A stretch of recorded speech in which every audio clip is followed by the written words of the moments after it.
પાણીનો સ્વભાવ ઠંડો જ હોય, પાણી ઠંડુ જ હોય, એનો સહજ સ્વભાવ છે. એને ગરમ કરવામાં આવે, તમે ચૂલા માથે ગીઝરમાં પાણી ગરમ, આપણે એને કરવું પડે, ગરમ ન હોય પાણી. અને તમે ગરમ કરેલું પાણી તપેલું નીચે ઉતારી દો, ચૂલા ઉપરથી ગીઝર ઉપરથી બંધ કરી દો સ્વિચ, અથવા તો ગેસ ઉપરથી નીચે ઉતારો ને 2 કલાક પછી આંગળી બોલો પાછું ટાઢું થઈ ગયું હોય, એના મૂળ સ્વભાવમાં આવી ગયું હોય. એમ શાંતિ અને આનંદ આપણો મૂળ સ્વભાવ છે, એ આપણે ખોઈ નાખ્યો છે. આપણે બીજા રસ્તે ચડી ગયા ને, એમાં આપણે અશાંત બની ગયા. આનંદ મેં હું આનંદ હૈ મેરે, આનંદ મેં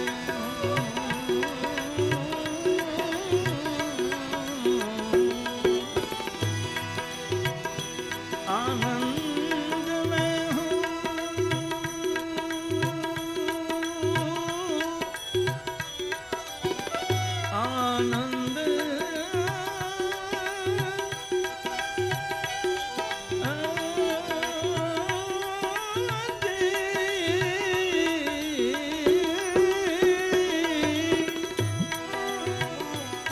आनंद में हूँ, आनंद है मेरा, आनंद में हूँ, आनंद में हूँ,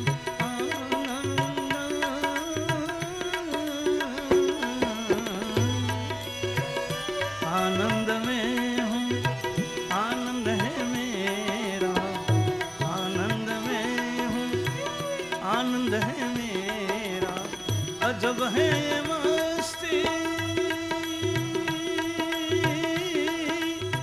अजब है मस्ती, किया कछु नाही, मुझे मेरी मस्ती कहाँ लेके आई, मुझे मेरी मस्ती कहाँ लेके आई.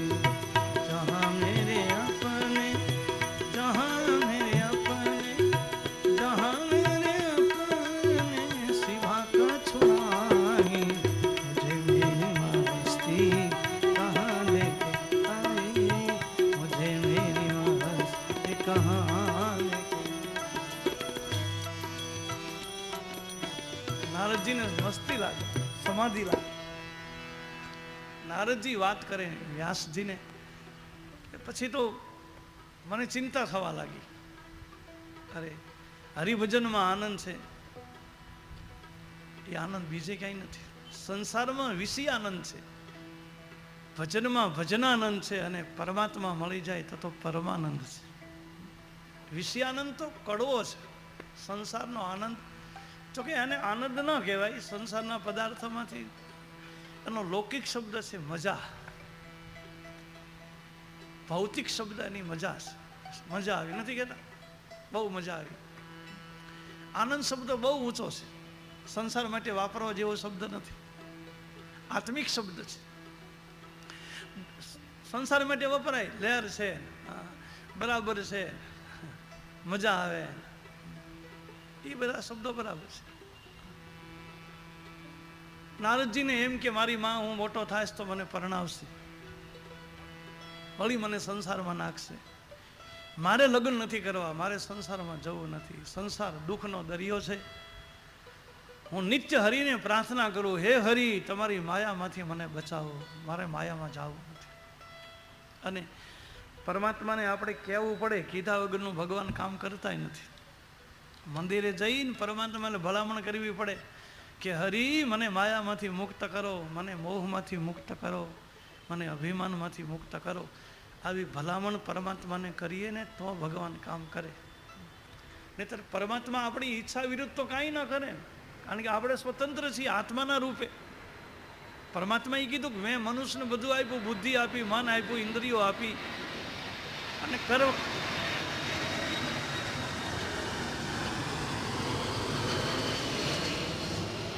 કર્મ કરવામાં જીવ સ્વતંત્ર છે. કર્મ કરવામાં હું તમે સ્વતંત્ર, કર્મ ભોગવવામાં સ્વતંત્ર નહીં. કર્મ આપણે જે ઈચ્છા પડે એ કરવાનું, પછી ભોગવવું તો પડે. પછી કદાચ ખરાબ કર્મનું ફળ ખરાબ આવે ને આપણે એમ કહીએ કે મારે આ નથી ભોગવવું, તો એ ન હાલે. હવે કર્મ કર્યું છે એટલે ભોગવવું પડે. કર્મ કરવામાં સ્વતંત્રતા, કર્મના ભોગવટામાં સ્વતંત્ર નહીં, તો કર્મ બંધન છે.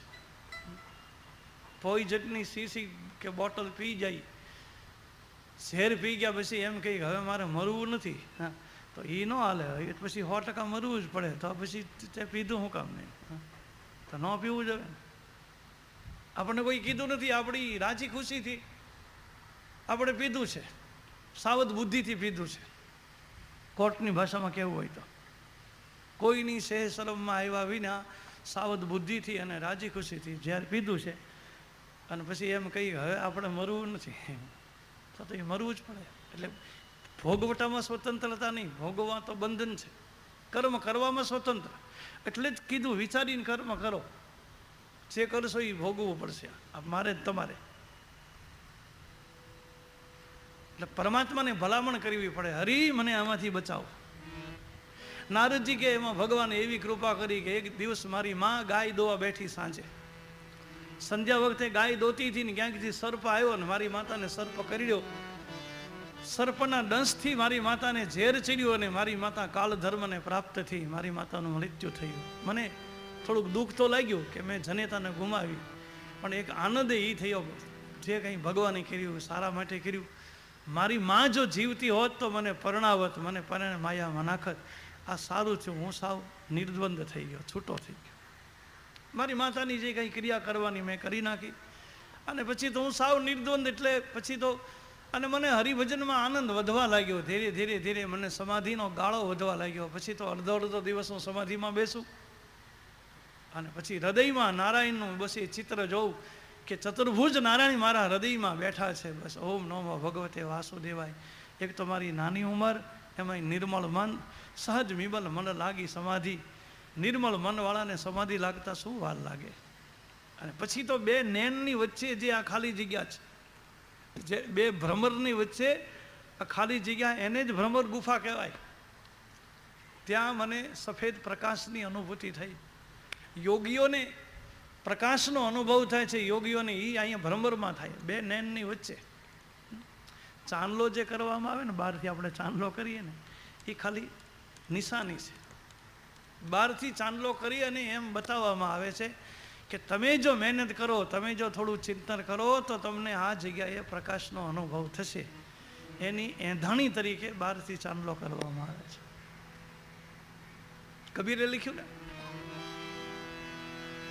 એ સુનરે શિખર પર આ ભ્રમર ગુફામાં, ભ્રમર ગુફામાં આસન અધર રે ઠહેરાયા રે.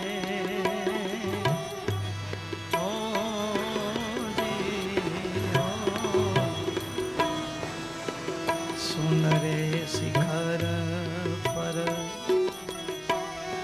એ ભ્રમર ગુફામાં, ભ્રમર ગુફામાં આસન અધર રે ઠહેરાયા રે. ઓ જી ઓ કહત કબીરા સુનો ભાઈ સાધુ, કહત કબીરા સુનો ભાઈ સાધુ, જાગ્યા સોઈ નરક છુપાયા રે.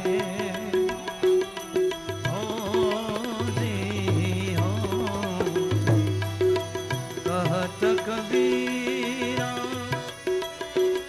એ સુનો ભાઈ સાધુ, જાગ્યા સોઈ નરક છુપાયા રે.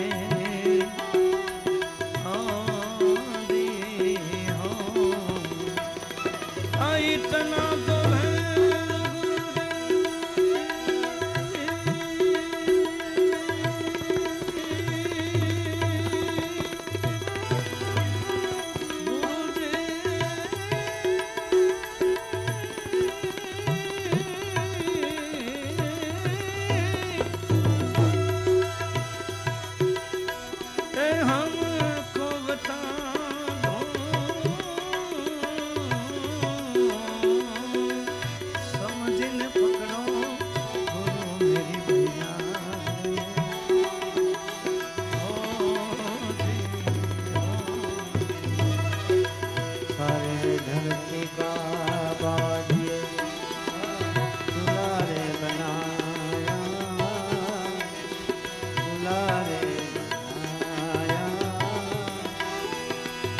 આસમાન સવારે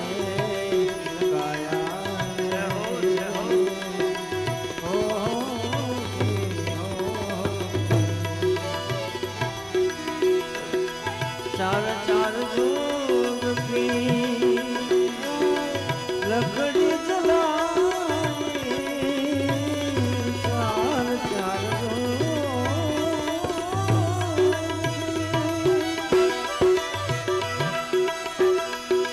લકડી જલાઈ ધુઆ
ભ્રમણની વચ્ચે જેને ભ્રમર ગુફા કહેવામાં આવે, નારદજીને પ્રકાશની અનુભૂતિ થઈ, એક પ્રકાશનું બિંદુ દેખાણું અને ધીરે ધીરે પ્રકાશ મોટો થવા લાગ્યો અને પછી તો પ્રકાશમાંથી આકૃતિ ઊભી થઈ.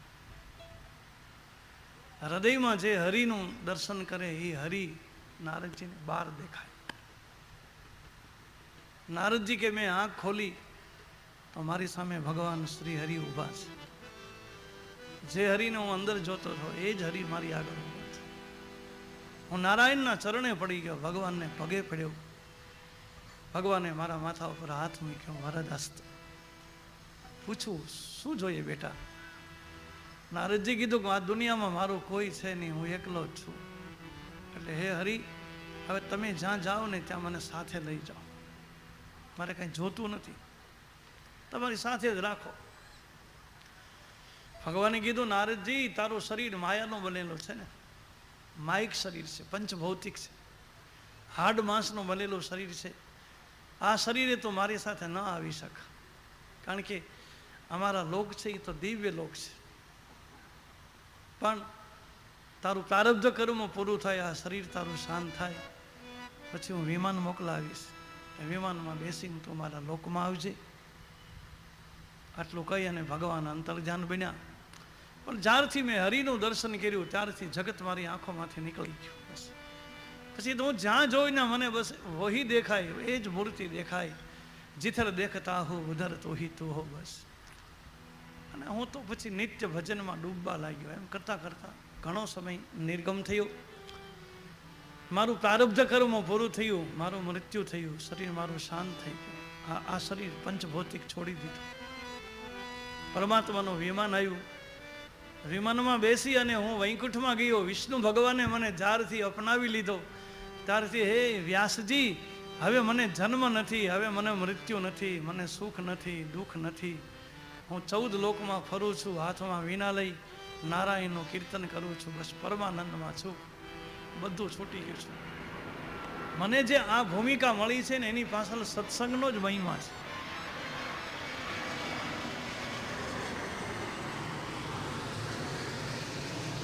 આ ભૂમિકા માટે કોઈ યોગ બળ નથી, કોઈ તપ બળ નથી, કોઈ જ્ઞાન બળ. અને જ્ઞાન બળથી ને યોગ બળથી આ ભૂમિકા મળતી નથી. કેવલ સત્સંગથી પ્રાપ્ત થાય, કેવલ હરિકીર્તન હરિકથાથી આ મળે છે. તો હું એમ કહું છું વ્યાસ કે મને જે આનંદ મળ્યો છે, આનંદની અનુભૂતિ જો તમારે કરવી હોય તો તમે ભગવાનના ચરિત્ર લખો, તમે 24 અવતારની કથા લખો, ખાસ કરીને કૃષ્ણ ચરિત્ર લખો. ભગવાન કૃષ્ણના ગુણગાન ગાઓ, ભરપૂર ગાઓ. આખું ચરિત્ર, સંપૂર્ણ ચરિત્ર ભગવાન કૃષ્ણનું આ લખો. તમને પરમાનંદની પ્રાપ્તિ થશે.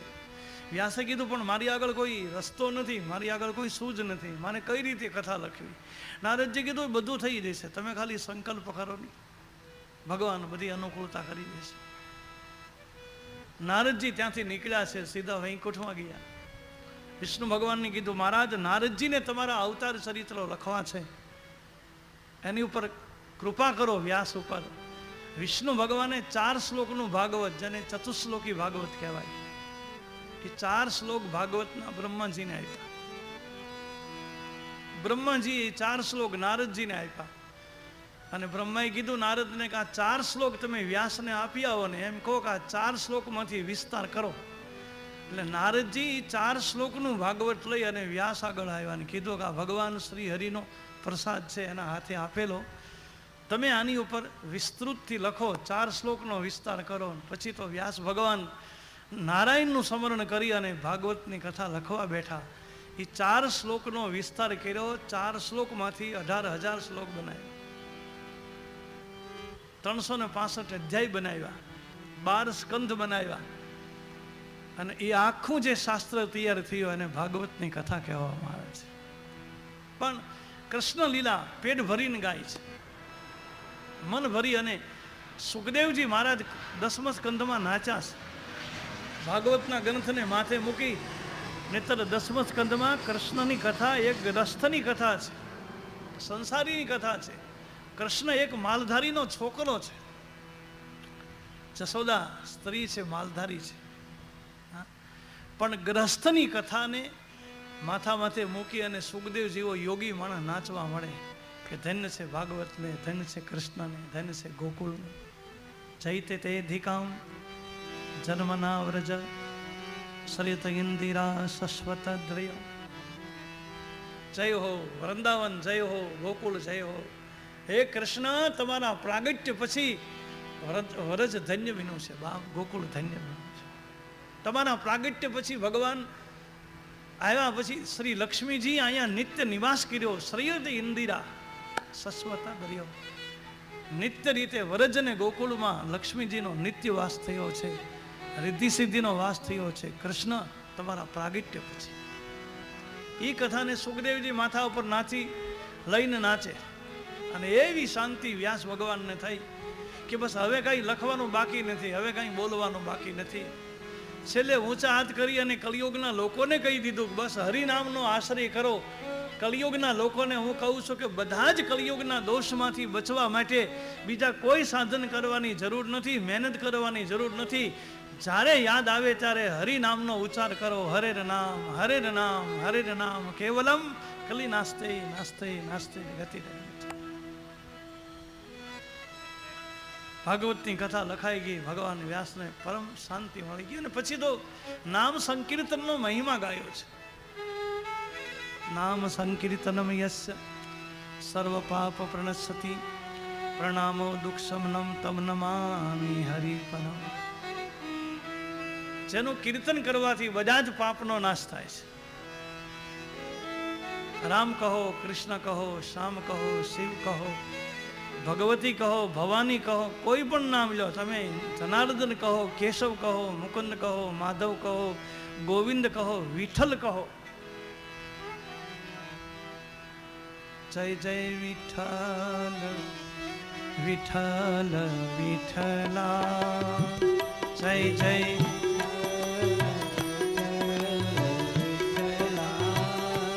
જય જય વિઠ્ઠલ વિઠ્ઠલ વિઠ્ઠલા. જય જય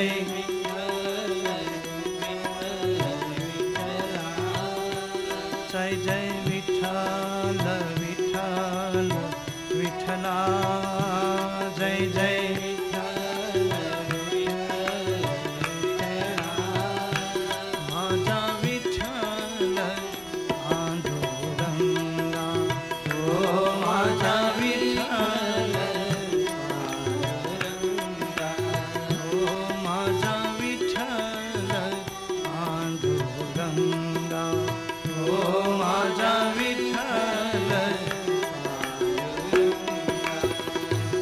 જય જય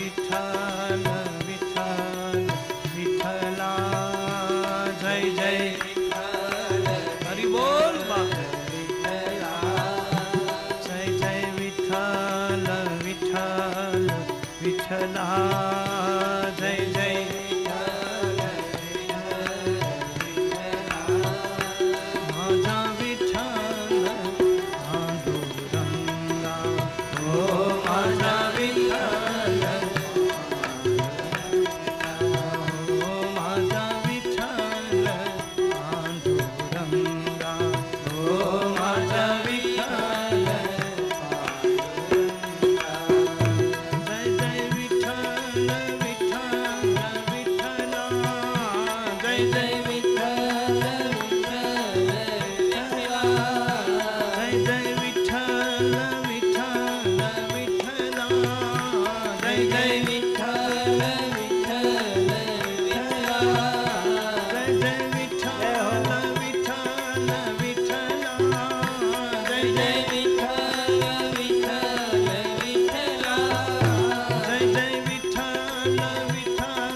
માજા વિઠ્ઠલ પાંડુરંગા ઓ માજા વિઠ્ઠલ ઓ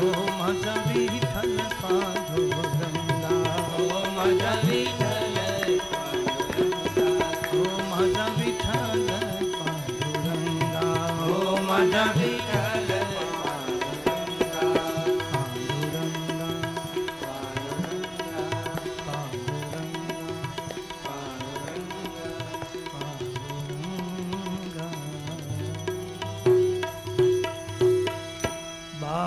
કૃષ્ણ લાલ શ્રી વૃંદાવન બિહારી લાલ શ્રી ઉદ્ધવ રામજી મહારાજ શ્રી વાલરામજી મહારાજ શ્રી આશાપુરા માત જય જય શ્રી રાધે જય જય શ્રી રાધે જય જય શ્રી રાધે.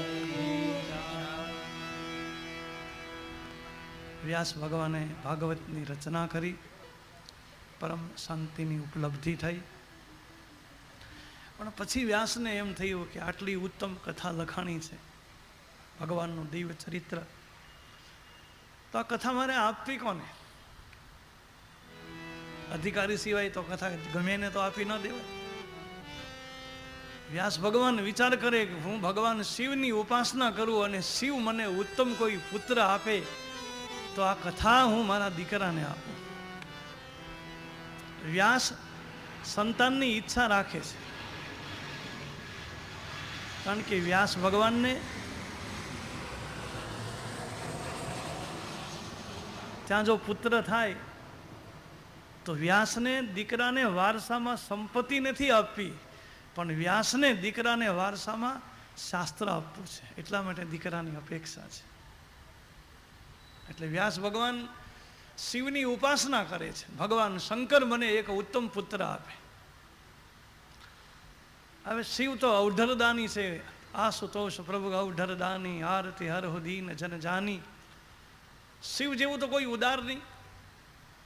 काशी के निवासी जाके रहनी उदासी और काम के विनाशी, नाथ हला हल प्यासी है योग से प्रकाशी, जाके आनंद की तेज राशि अमृत की राशि, शशि भाल में प्रकाशी है वो तो डमरू निनाद वारी, मुंड माल गिरीवधारी, विभूति गपारी, अंग गले गही फांसी है, नारद भनत वारो देह मेरी शंकर पे, अने आशुतोष नाथ तेरी क्षमा तो धरासी है वो तो काशी के निवासी, जाके रहनी उदासी और काम के विनाशी, नाथ हला हल प्यासी. शिव सनातन धर्मनो ध्वज છે, શિવની ઉપર કોઈ નથી. કારણ કે શંકરના ઘણા બધા નામ છે, એમાંથી વૃષકેતુ એક ભગવાન શંકરનું નામ છે. વૃષભ ધ્વજ, વૃષભ વૃષ એટલે આમ તો કોઠીઓ થાય, નંદી. વૃષભ એટલે બળદ, અને ધર્મનું સ્વરૂપ બળદનું છે. ધર્મએ બળદનું રૂપ લીધું છે. શિવજી ધર્મની ઉપર બેસે છે, નંદી ઉપર બેસે એટલે શિવ ધર્મની સવારી કરે. એટલે શિવજી છે એ ધર્મનો ધ્વજ છે, વૃષકેતુ, અને ધજા છે ને એ સૌની ઉપર હોય. મંદિરની ઉપર શિખર હોય, શિખર ઉપર કળશ હોય, કળશમાં ત્યાં દંડ હોય, અને દંડ ઉપર ધજા હોય, પછી ધજાની ઉપર કાંઈ ન હોય. એટલે શંકરની ઉપર આ જગતમાં સનાતન ધર્મની અંદર શંકરની ઉપર કોઈ નથી, સર્વોપરી ભગવાન શંકર છે. કારણ કે એ ધર્મ ધ્વજ છે. અને શિવ જેવું કોઈ ઉદાર નથી, શંકર જેવું કોઈ દાની નથી. કુબેર છે ને, કુબેર ચોરી કરી હતી શંકરના મંદિરમાં આગળના જન્મમાં. શિવપુરાણમાં કથા છે, કદાચ તમે વાંચી છે, સાંભળી છે. આગળના જન્મે કુબેર છે બ્રાહ્મણનો દીકરો છે, પણ થોડોક ચારિત્રહીન થયો અને એવા બધા મિત્રો મળી ગયા એટલે ખરાબ રસ્તે ફસાઈ ગયો. એટલે એના મા બાપને બહુ દુઃખ લાગ્યું કે આવો દીકરો અમારી બદનામી કરી. ને એ કુબેરના જે માતા પિતા હતા ને બહુ વિદ્વાન હતા, ડાયા હતા, એની ખૂબ સારી અસર હતી સમાજમાં, પણ દીકરો આવો કુપાત્ર પાક્યો. માતા પિતાએ કાઢી મૂક્યો ઘરેથી. તું ઘરેથી નીકળી જા, તું મારો દીકરો નહીં, હું તારો બાપ નહીં. એટલે પહેરેલ કપડે નીકળી જાય છે ને પછી તો ફરે છે, બધે રખડે છે ને કપડાં ફાટી ગયા. ગામમાં એને કોઈ ખાવાનું ન આપે, કારણ કે લક્ષણ બધા કુલક્ષણથી ભરેલો હતો. મા મીનાની ઋતુ હતી, મા મીનાનો સમય ને મહાશિવરાત્રી